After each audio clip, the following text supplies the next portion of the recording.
来献诗。所以第一堂你错过的呢，可以回去看直播，看看这些孩子他们这3天在这个营队当中的成果。很感动是在这个夏天，我们有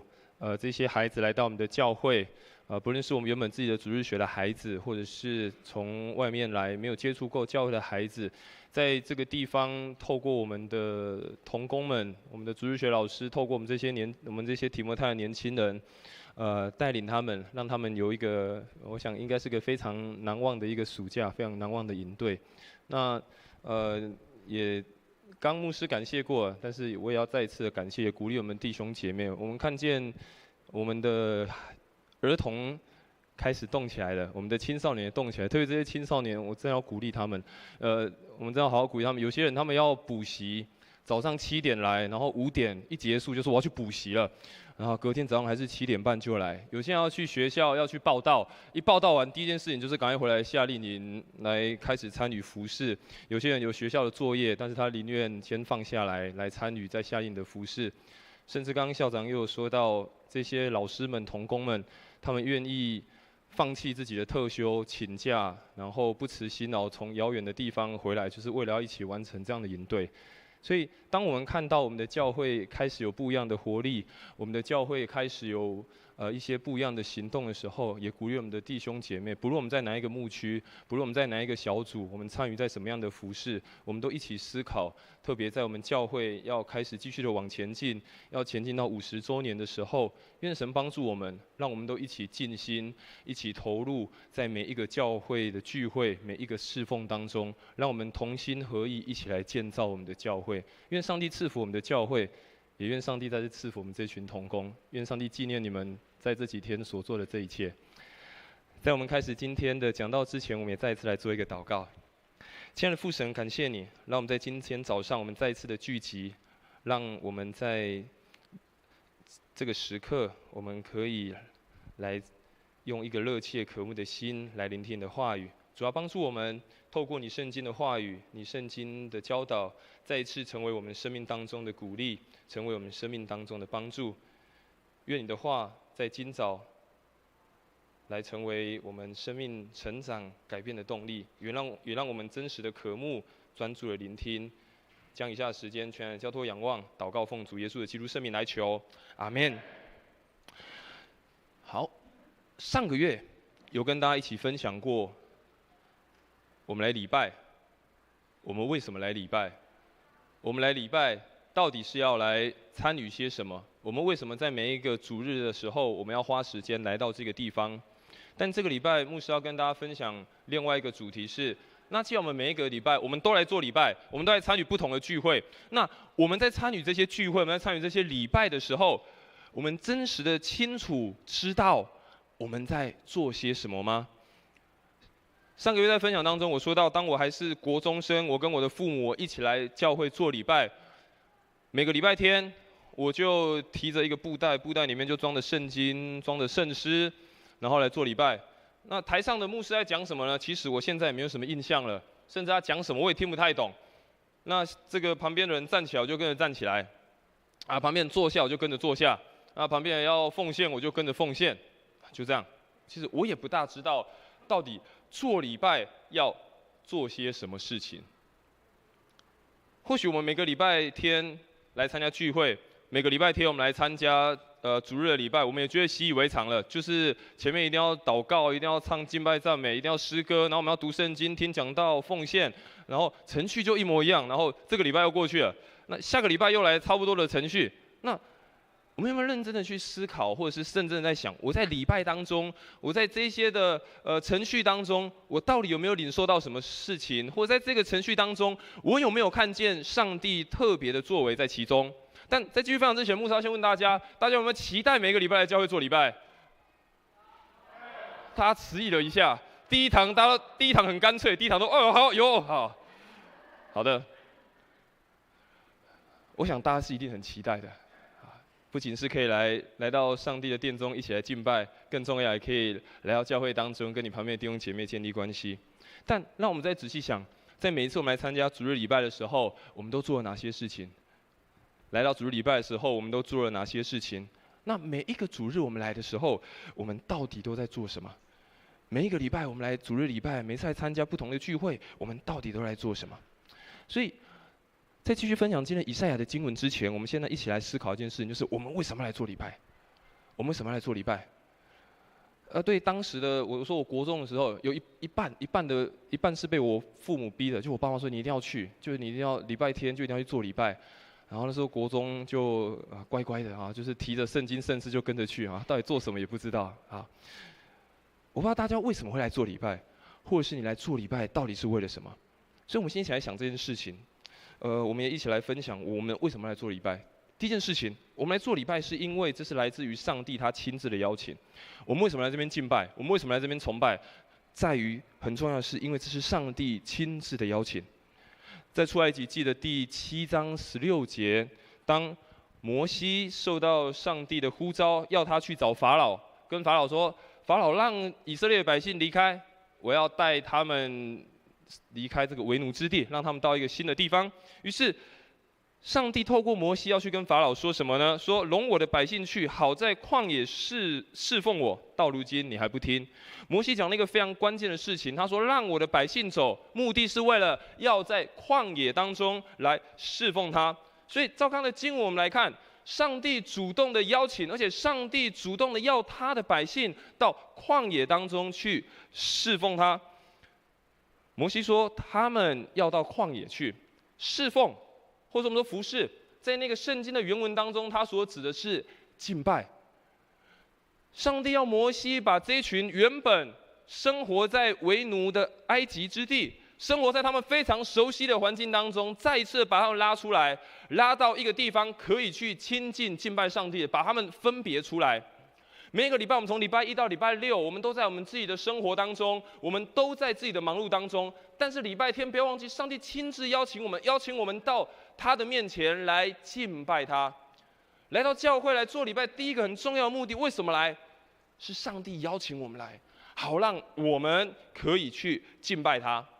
当然，在旧约时代的敬拜，旧约时代不像我们现在有这样子这么好的设备、这么好的空间，有敬拜赞美，有这么好的灯光、音响、冷气。在旧约的时代，也不像我们现在有这么标准的一个礼拜的程序。当我们看出埃及记，我们就会发觉一件事情：上帝规定了非常多的律法，规定了非常多献祭的条件，规定了非常多他们应该要怎么做。但我们要先了解当时的背景是这样。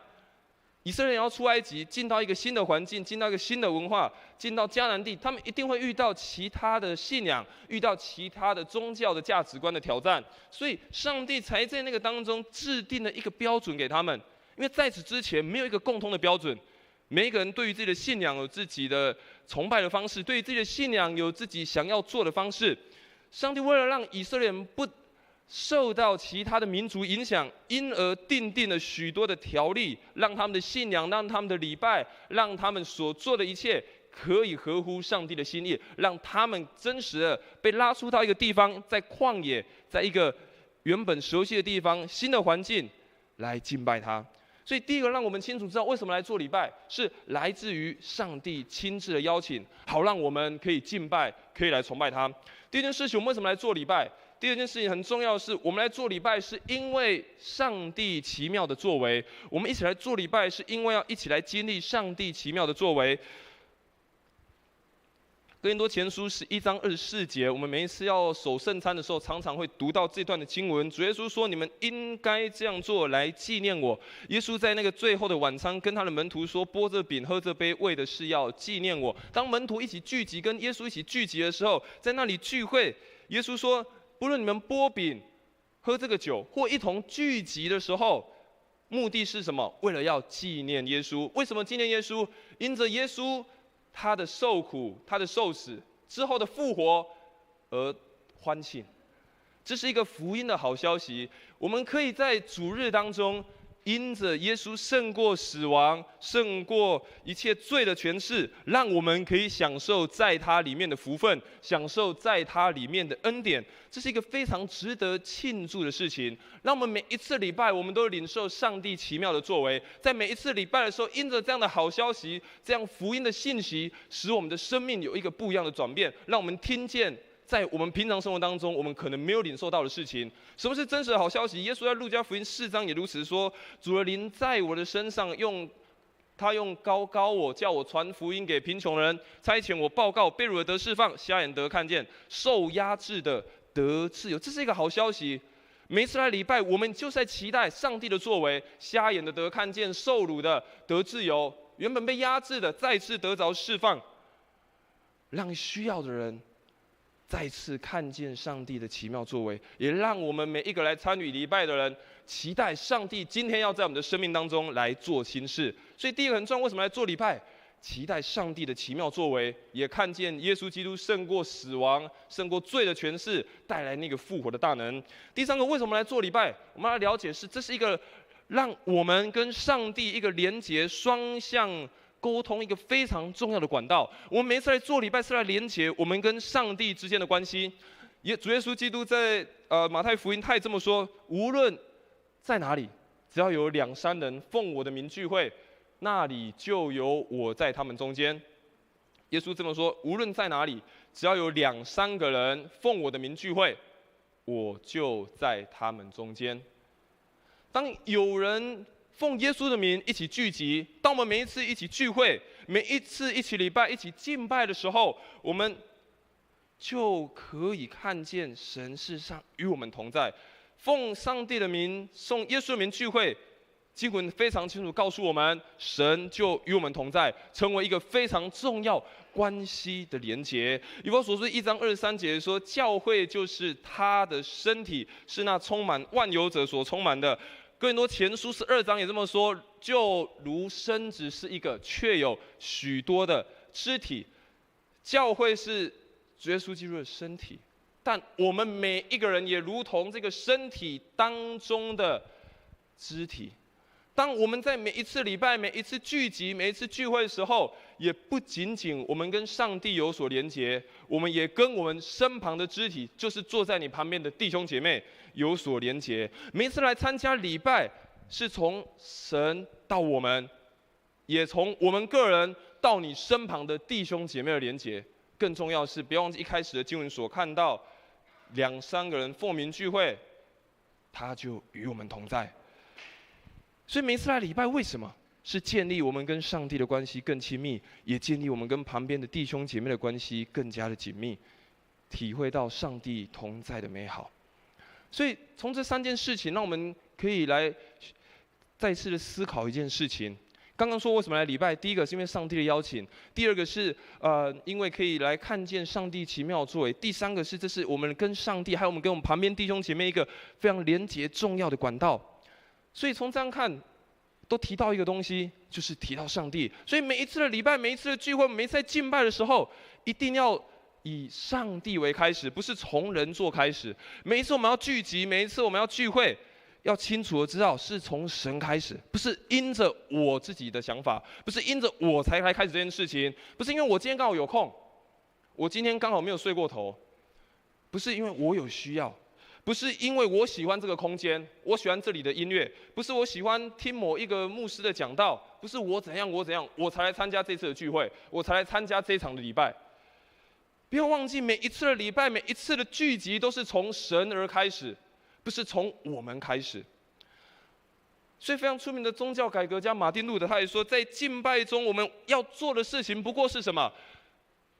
我们亲爱的主耶稣基督自己透过他圣经对我们说话，而我们用祷告和赞美去回应他。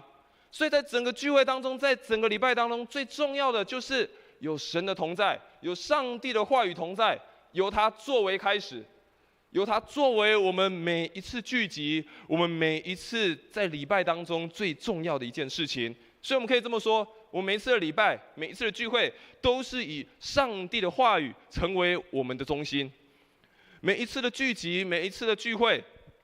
甚至是每一个礼拜的程序，都是以上帝的话语作为中心，作为开始。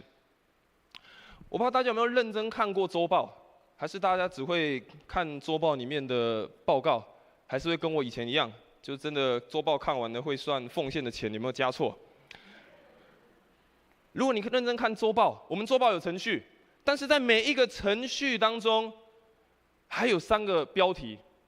在程序当中还有3个标题，而这3个标题也恰恰再次的表明出，我们每一次的礼拜，我们每一次的聚集，都是以上帝的话语成为中心。如果我们看周报，你会发觉有3个标题，叫做静候上帝的话，里面可能包含了宣召，包含了赞美，包含了祈应，包含了祈祷。当然，我们第2堂礼拜我们没有祈应这个环节。第2部分你会看到有恭受上帝的话，我们刚刚一起读圣经，我们会有诗班或圣歌队，今天是夏令的同工来赞美，我们会有讲道的时间，我们会有祷告回应的时间，以及最后，如果我们看周报，有一个部分是应答上帝的话。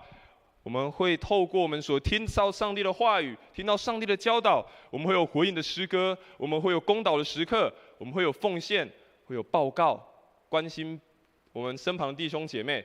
最后受祝福、受差遣，回到我们个人自己的家中。所以，如果我们认真来看，我们每一个礼拜程序，每一个程序都是以上帝的话语为中心，所以不要轻忽每一次的礼拜。不要轻忽每一个礼拜的程序，不要觉得这个程序好像就应该如此。圣经完就是一定会有人出来唱歌，唱歌完就一定要讲道了。不要轻忽每一个程序当中上帝的话语带下来的能力，不要轻忽每一个程序当中上帝的话语在当中的彰显。所以，我们要再一次的透过刚刚我们一起读的那个以赛亚的经文，以赛亚6章1到10节，我们也再一次来思考，到底在做礼拜这么多的程序。在做礼拜当中，这么多不同的段落，到底我们在做些什么？第一个，我们来看我们的礼拜的程序。第一个部分，我们都会看到叫做静候上帝的话。我们再次来看这一段的圣经，经文如此说：乌西雅王逝世的那一年，我见到了主，他高高的坐在宝座上，他的长袍覆盖了整个圣殿，在他周围有天使撒拉弗侍立，每一个都有6个翅膀。2个遮脸，2个遮体，2个飞翔，他们彼此呼应说：圣哉，圣哉，圣哉！上主万军的统帅，他的荣耀充满全地。从这样的经文，我们会发觉跟我们的礼拜的模式、礼拜的流程有一点点的类似。一开始，当以赛亚在他的生活的困顿当中，从他现实的生活来到上帝的面前，进到上帝的时候，他看见了上帝的同在，看见了上帝的荣耀。上帝呼召他，聚集他，来到他的面前，预备好要来敬拜，预备好要来朝见他。我们看到刚刚读的经文，说有上帝的使者撒拉弗在那个地方彼此呼应说：圣哉，圣哉，圣哉！上主万军的统帅，他的荣耀充满全地。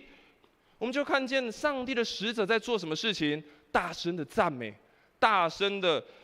尊荣这位坐在宝座上的君王。所以当我们在礼拜的时候，一开始我们为什么敬拜赞美？我们为什么祷告？我们为什么在这边要预备我们的心？如同先知以赛亚一样，一开始他预备好他自己，在那个地方看见上帝的荣光，于是他看见那些使者在那里大声的呼喊，大声的赞美这位神。而如果我们继续看刚刚的经文，以赛亚说：“我完了，我惨了，因为我嘴里的每一句话都不洁净，我周围人所讲的也一切不洁净。况且我还亲眼看见了君王上主万军的统帅。”在我们的每一次礼拜的第一个段落，我们还有一个祈祷，特别在第1堂礼拜的时候，在祈应之后，还有另外一个段落的祈祷。而这个祈祷，我们从以赛亚的回应当中，我们看到他是一个认罪，来到上帝的面前，因着看见上帝的荣耀，反映出自己生命的不足。他到上帝面前再一次的恳求祷告，在上帝的面前再一次的祈求。而我们也看见上帝用那个派使者用炭火，让他的嘴唇再一次洁净，让他再一次回到他生命原本的价值当中。而在这个第一个阶段，牧师要跟大家一起分享，特别我们每一次礼拜程序的这几个阶段的时候，有3件事情，牧师要提醒大家，我们也一起来学习。第一件事情，也是项目师常跟我们讲的，就是要提早预备心，让我们提早预备心，在这边安静等候上帝的同在，等候上帝的荣光的彰显。第二件事情，也让我们可以一起同心赞美神。当每一次我们前面台前有人在带敬拜赞美，在前面带祷告的时候，时常他也会邀请我们一起拍手，一起举手，一起大声的祷告。刚我们看见这些撒拉佛这些使者，他们也是一起彼此呼应、彼此赞美，在那里说：“圣哉，圣哉，万军的统帅，配得一切的颂赞，配得一切的赞美。”第三件事情，我们也要渴慕上帝的同在。我们也一起学习渴慕上帝的同在。所以在这个阶段当中，在我们每一次礼拜的程序，在前面的这个阶段，有3件事情可以让我们一起来思考，也让我们再次学习。第一件事情，让我们提早预备好，我们一起同心，一起来赞美上帝，也让我们有渴慕上帝的同在，渴慕上帝的荣耀再次彰显在我们当中。所以诗篇100篇的诗人也这么说，他说：“当以称谢进入他的门，当赞美进入他的院，当感谢他，颂赞他的名。”以弗所书5章19节也这么说：“当用诗章、颂词、灵歌，彼此对说，口唱心和的赞美主。”所以，因为我们每一次来到礼拜前面，我们在一起在敬拜赞美，或前面在祷告的时候，都让我们可以口唱心和，都让我们在这个地方渴慕，预备好我们自己，在今天要领受上帝的话语，领受上帝奇妙的作为。所以，第二个，当我们礼拜继续下去，我们发现我们做第二件事情，我们一起读圣经，我们一起听讲道，我们一起祷告。接下来经文以赛亚他这么说：“于是我听到主说，我可以差遣谁？谁肯替我们传话呢？”于是以赛亚就听到上帝的话语，就像我们现在读经，透过诗歌的方式在传达上帝的话、上帝的作为。更重要，我们透过讲道，每一次不同的讲道，我们听见上帝的心意，听见圣经当中的奥秘。而当以赛亚听见这个话语，他听见这个话语说：“我可以差谁去？谁可以替我们传话呢？”这也是我们每一次在讲道之后，我们都会一个公祷，我们都会有一个回应的时刻。特别在每一次听讲道、每一次听上帝信息的时候，我们也可以再一次的思考，在这段的经文当中，在这段的圣经的故事当中，有什么是上帝要提醒我的？有什么是上帝今天要给我看见的事物？或许很多的讲道篇，我们可能都听了很多，甚至有很多的故事，我们可能从小在主日学我们就一直听了。但是牧师也要鼓励大家，当我们在领受上帝话语的时候，第一件事情，我们学习让我们的内心柔软下来，学习让我们的内心可以柔软下来，期待上帝在这个我们可能很熟悉的故事当中，我们很熟悉的经文当中，再次对我们说话。第二件事情，当我们在恭敬领受上帝话语的时候，也让我们专注上帝的应许。我们每一次读圣经，我们每一次一起在这里领受话语的时候，我想这都带下上帝的应许。每一个圣经的话语都带有上帝的应许跟祝福。我们有没有专注其中？有没有看到今天什么是上帝要带给你的？第三个，也让我们可以一起领受到新的亮光，让我们可以一起在这样的经文、在讲道当中，在上帝的话语当中，使我们的生命再次被开启，我们的眼界再一次被打开，让我们的心也再一次被打开，领受一个全新的亮光。所以在诗篇119篇15到18节，诗人如此说：“我要默想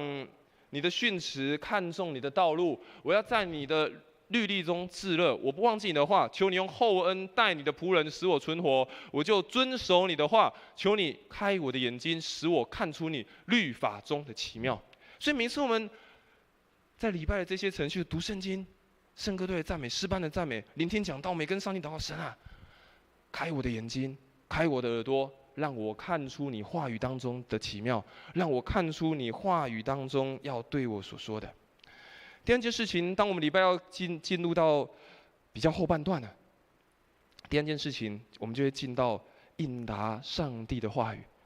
我们继续看以赛亚的经文怎么说。他说：“我回答说，我去，请差遣我。于是他差我去，告诉他的子民说：你们听了又听，但是不明白；看了又看，但是不了解。接着他对我说：让这些人头脑糊涂，耳朵重听，眼目昏花，以至于看不见、听不懂、想不通，否则他们会回心转意归向我，而得到医治。”当上帝问说谁肯为我去的时候，以赛亚如何回应？他说：“我去，请差遣我。”所以每次讲到后，我们会唱一首回应的诗。每次讲到后，听完上帝的话语，我们会唱一首回应诗，我们会一起攻祷，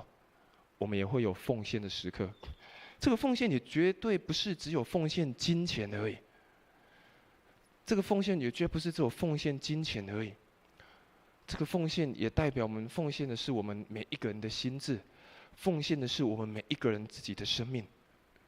当我们听见上帝说：“谁肯为我去？”我不知道上帝对你说要去的地方是哪里，我不知道在每一次的上帝的话语当中，你所领受的是什么。但是当神说“谁肯为我去，谁肯为我献上”的时候，我想绝对不是只有献上钱而已，更重要的是我们愿不愿意投入我们的生命，特别是在那些有价值、有意义的事情当中。而我们看那个经文，他就差我去告诉他的子民说，而这样的经文让我们看到要说什么，去说上帝的信息，在那个地方去报告、去分享、去互为关心。在那个当中也领受上帝的祝福，上帝差遣他，上帝让他去到一个他该去的地方，去分享上帝应该他要去的，他要分享的话语。所以在应答上帝的话，每次在礼拜的这个程序当中，有3件事情也让我们去思考。第一件事情就是让我们透过我们的奉献，透过我们的祷告，透过我们的回应诗，让我们去回应上帝的恩典。第二件事情，每一次的报告，绝对不是就是周报的这些文字，然后教会的一些事工，好像如果不是我的牧区，不是我的小组，或跟我比较没有关系的事工，我就不需要关心。每次的报告一个非常重要的事情，是让我们的肢体可以互相的关怀，让我们知道我们的教会要往哪里去，让我们知道我们的教会当中有什么需要关心的，让我们知道我们的教会当中有哪些肢体是我们可以为他祷告的。还有一个很重要的是，最后就是我们领受祝福、受差遣。当我们在整个礼拜所有的程序当中，当我们都浸泡在上帝的话语当中之后，我们最后再次领受祝福，带着上帝的大能，带着上帝话语的能力，被差遣出去，回到我们个人的家中，回到我们的工作岗位当中，回到我们原有的生活当中。所以，愿我们每一个人在每一次主日礼拜，我们也都向神回应说：“神啊，我今天来参加礼拜，我来参加一场聚会，但神，今天结束后，我能为你做什么？神啊，我今天来参加礼拜，我参加一场聚会，我今天来敬拜你，但今天结束后，我能为你做什么？”让我们学习把这样礼拜的态度、敬拜的态度，也放到我们的生命当中。不是只有礼拜天主日，然后就很热切、很渴慕，然后在那边敬拜赞美，然后只有在这个场合当中，而是把我们这样对上帝的敬拜的态度、这样礼拜的态度，也带回到我们的生活，带回到我们的生命当中。问神：我可以为你做些什么？所以最后，牧师要分享。当然，礼拜是一场透过各种仪式、各种程序跟上帝建立关系的一场盛会。每一次的礼拜，每一次的聚集，我们在那边敬拜，都是透过不同的仪式，透过不同的礼仪、不同的程序，我们在这里跟上帝建立关系。但是，参加每一次的礼拜，每一次当你愿意花时间、分别时间来这里的时候，我们要晓得，这是我们每一个人自己对上帝的回应。以上帝为我们礼拜的开始，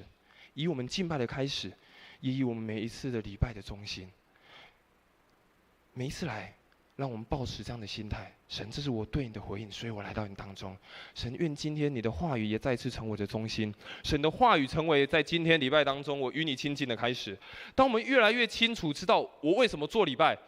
我做礼拜到底为了什么，这些程序到底对我有什么意义的时候，更能借着每一次的礼拜，每一次我们来聚会，来清楚而且真实的体验到上帝话语的同在。所以让我们真实的知道，礼拜绝对不是程序，礼拜绝对不是一成不变，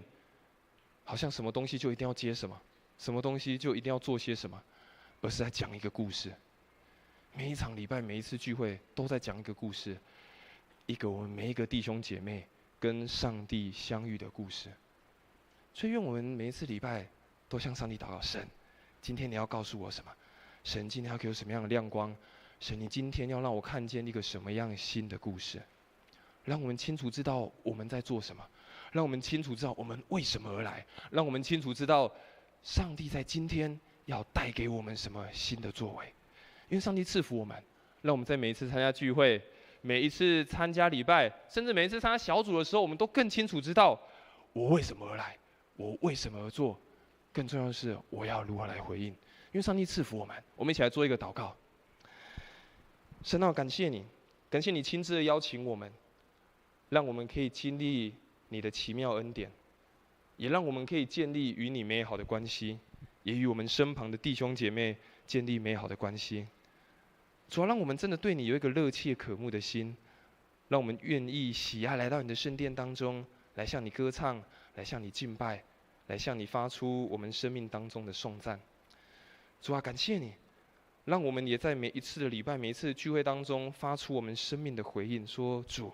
我能为你做什么？主，在今天的礼拜当中，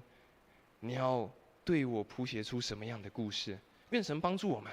让我们渴慕在每一次的聚会与你亲近的时刻。向你献上我们满心的感谢，这是我们的祷告，奉主耶稣基督的圣名来求，阿们。